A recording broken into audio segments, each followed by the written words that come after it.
Well, Chris, this is the kind of technology that was used in the period of the Ashcott Heath. I mean, they didn't have any metal at all. All of their tools were made of flint. It was a very wide-ranging toolkit, really, quite specialised. This blade is very sharp. You could use that like a draw knife, you know, you could pull it down the wood like this. But I think the key tools are the ones we've got here, these adzes. These tools are used very much like this in the hand here, and they are surprisingly effective. I think the secret is to get the taper right from the tip and then work it further up. With my knowledge of flint tools and Chris's bow making skills, we should make the perfect combination. But it does give you quite nice refined trim. You need to get the feel of the angle of the... But you can't test a bow without arrows, so I've got to gather the materials to make these arrowheads fly. One of the key things I'm going to need is some glue to attach the arrowhead to the shaft, and for that the best answer is pine resin. What I'm looking for are these dry areas here. That looks just like wood, but actually what I've got here is hardened resin. Take this stone tool and I just get that. You see there? You see that's resin, powdery resin, absolutely perfect for my needs. There's something really satisfying about this Stone Age technology. It's tremendously levelling. It's a grounding force. It reminds you where we all came from, and some of these resources are just marvellous. The smell of this stuff is fantastic. Oh, wonderful. And for the arrow shafts, hazel. What I'm looking for is a nice straight piece, roughly the right diameter to begin with. I'll just tear it off like that. This is how I've seen arrows collected in Africa. Just very simple, straightforward. Another nice one there.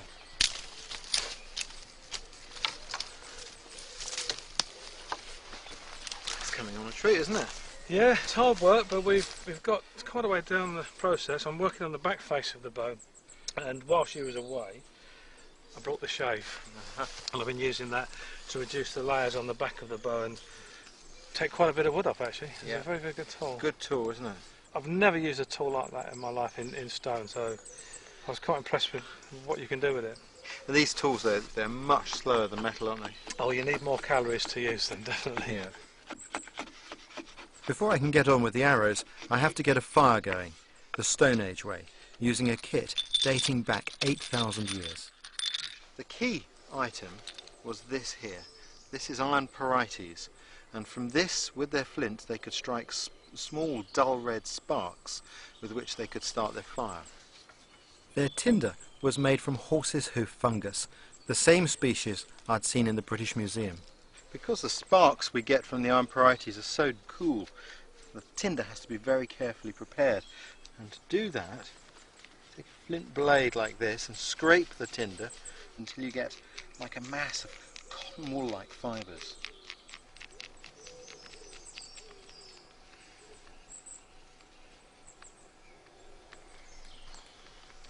The next job is to strike the spark onto the tinder, and this isn't easy, and the sparks are very small and very few and far between, so it takes normally a few minutes.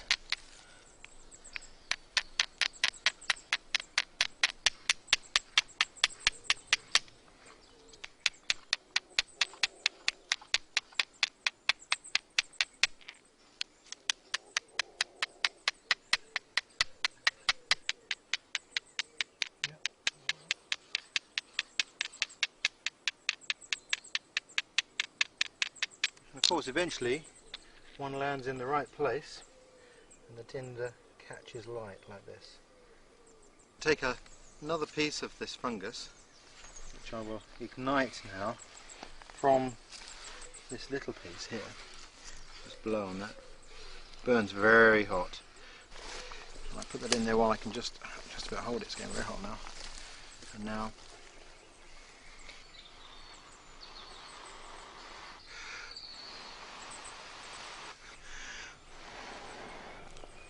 there we have flame.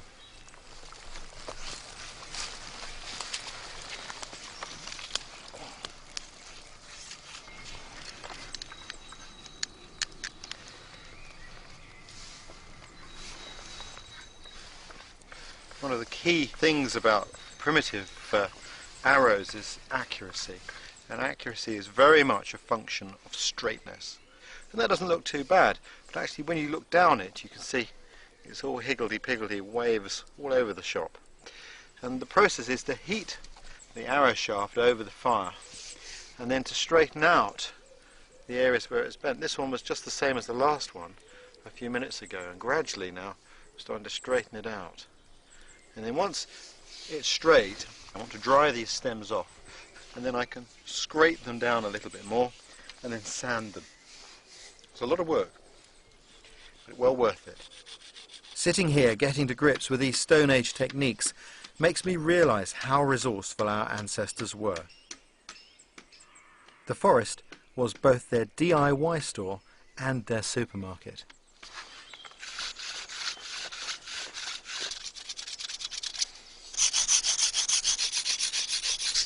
The sandstone, piece of leather, and this is our abrasive paper. What do you reckon? Yeah, that's fantastic, smooth. I could probably use the same process on the bow. Oh, I thought you might say that. I'll give it a try anyway. Hey. Your bow's useless without the arrows.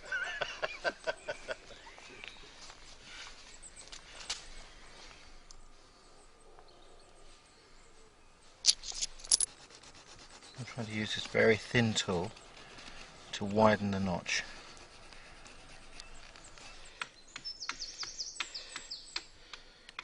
I'm going to make some adhesive here to affix the arrowhead in place. The first thing I've got is some charcoal. I'm going to grind it up nice and fine. And now I've got the resin here that we collected. So that's close to the fire. So we can warm up. It's beginning to melt really nicely. And what I do now is start to mix that carefully in with the charcoal. And the charcoal strengthens the resin. Without the charcoal, the resin when it hardens is very brittle. It's almost like glass actually.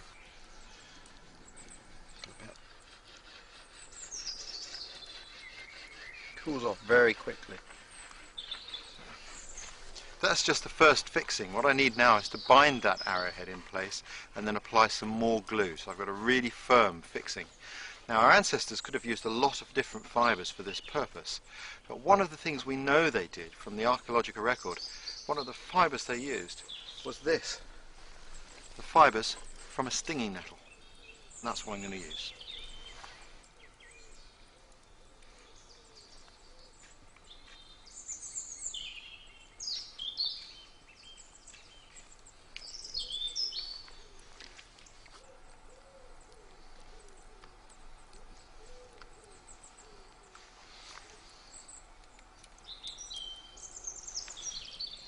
That's the point fixed. Now for the fletchings.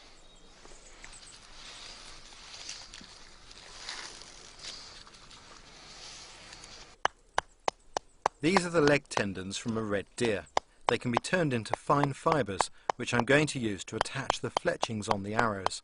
But to produce these sinew fibres, I first have to pound them.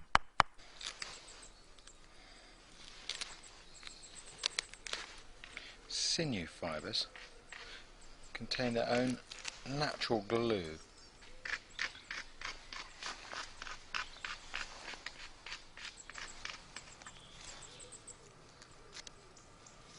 Now I'm going to carry out a bit of an experiment. In Africa I've seen the Hadza use the bulb of a plant, and they chew it up and spit it onto the arrow shaft as a glue.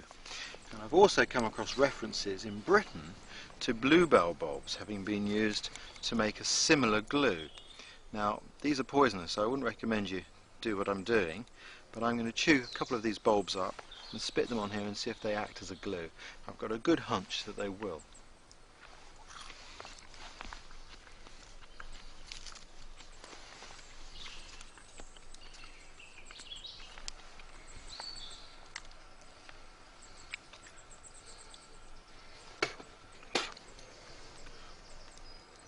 Very sticky, very much like what I've seen the Hadza using. That's It's really quite surprisingly sticky. Right, let's see how we go on.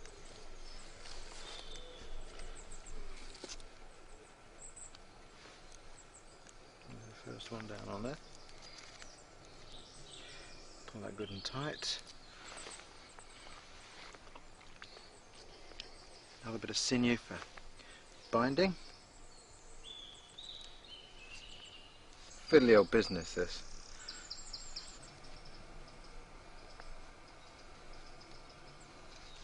Stick those in place.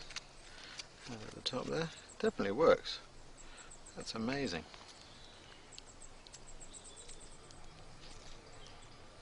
Feathers are magical things, you know.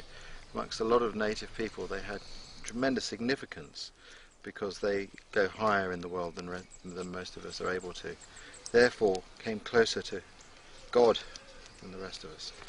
And when it comes to jobs like this, the magic of their physical structure, which enables you to separate the veins like this, and then gently brush them back together, and they connect and hook onto each other again, is just fantastic.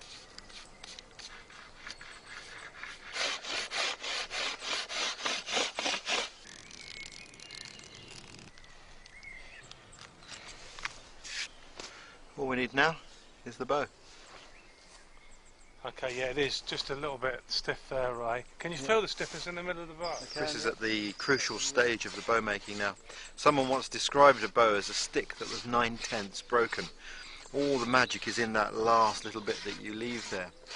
And as he pulls the bow, it needs to flex equally in all places on either side. If one area is weak or stiff, the load isn't evenly distributed, and that will tend to lead to the bow breaking. Oh, yeah. Well, Chris, the thing that bothers me is that we've got a lot of stress involved, and we've got no sapwood. Yeah. There is a very good chance, isn't there, that this could break. After all, the one we saw in the museum was broken. Broken, yeah, I know. It's an experiment, and we've said this right from the offset. I've, been prepared to give it a go, the same as you. Let's just hope that it hangs together. Hopefully, they did get some use out of the bow before it broke. Let's be positive. Fingers crossed. Yeah.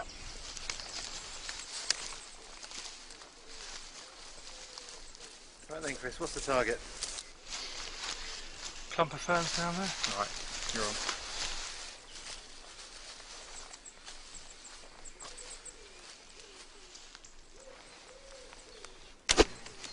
Good shot. Lovely. Shoots hard and fast, that does. That's brilliant. I'm very impressed. Well, we get dinner with it, that's for sure. Well, of course, that's what it meant. That's what it meant to the original maker. This wasn't a thing for recreation or a toy. This was a thing to stop the hungry child from crying. Yeah. It really is a forerunner of the longbow of the medieval period, isn't it? It's just a few thousand years later, our whole nation stood behind these pieces of yew. And relied on that very weapon.